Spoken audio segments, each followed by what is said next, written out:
Hey guys, welcome back to another JC Tennis video. I thought this would be interesting for some of you guys. So Frances Tiafoe talked about what Rafael Nadal was really like in the ATP locker room. Obviously, Nadal just had his ceremony at the French Open at the beginning of the event. So a lot of players talking about Nadal and his greatness at the event and just all things Rafa Nadal. And Frances Tiafoe chimed in on some of it. So yeah, here's a picture of obviously the big four at the ceremony. Several active players, including Carlos Alcaraz and Iga, were in attendance, although some players were busy playing their first round matches. That's what Tiafoe says his reason was for not being there. So he had an interview with John Isner for the Bleacher Report. Tiafoe gave his verdict on Nadal's farewell ceremony. Tiafoe said, "I think he is this event. The ceremony was absolute class. Unfortunately, I had to play during that time, but he is such a legend in every facet." Tiafoe then shared how well Nadal treated people in the ATP locker room throughout his tennis career. The way he went about it, the way he competed, how nice of a guy he was to everybody, from the towel guys in the locker room to every opponent. I think him saying that comes as a surprise to no one. Obviously, everybody's knew Rafa to be one of the nice guys on tour, one of the guys that kind of went about things the right way, as Tiafoe said. He said, "It was unbelievable how he did it for 15 years. The American reflected on Nadal's dominance at Roland Garros, explaining just how impressive his record of 14 titles is. Then what he meant for sports in general. I don't think there is a tougher task than to beat him on this court," said Tiafoe. That's very true. It's only happened a handful of times.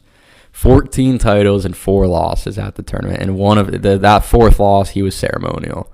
So it's really 14 titles, 3 losses. I don't think there's a better competitor in any sport than Rafa Nadal. I was trying to explain to family members that if you played the French 14 times, you had an incredible career. So to win it 14 times, I don't know what record is harder than that. I was actually telling someone this today because a lot of people get into these tennis slams that don't know tennis very much, and they want to talk a little bit of tennis. And I'm like, he won it the guy brought up Nadal, and I'm like, he won it 14 times.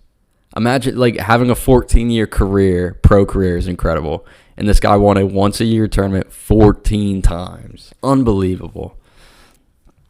Then it just goes into Nadal's incredible resume, obviously. And then it throws in this little touch here. Frances Tiafoe beat Rafael Nadal in his last ever match at the U.S. Open.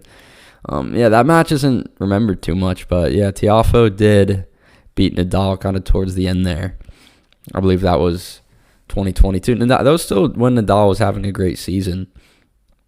Yeah, it does say here 2022. So that's a great Tiafoe at the U.S. Open. I mean, is great, but it's crazy the levels to being great in an event. Like Tiafoe at the U.S. Open, for him, he's incredible. He makes the semis. He's been a bunch of deep runs, and then there's like the next level of like Zverev at the French Open or Roddick at Wimbledon, or like guys that are like that. And then there's just like Nadal at the French Open, 14 titles. Unbelievable. But yeah, that's really all I have for this one, guys. I hope you enjoyed. And yeah, I just want to get Frances Tiafoe's thoughts about Rafael Nadal's whole ceremony out there to you guys. So I'll see you guys next time.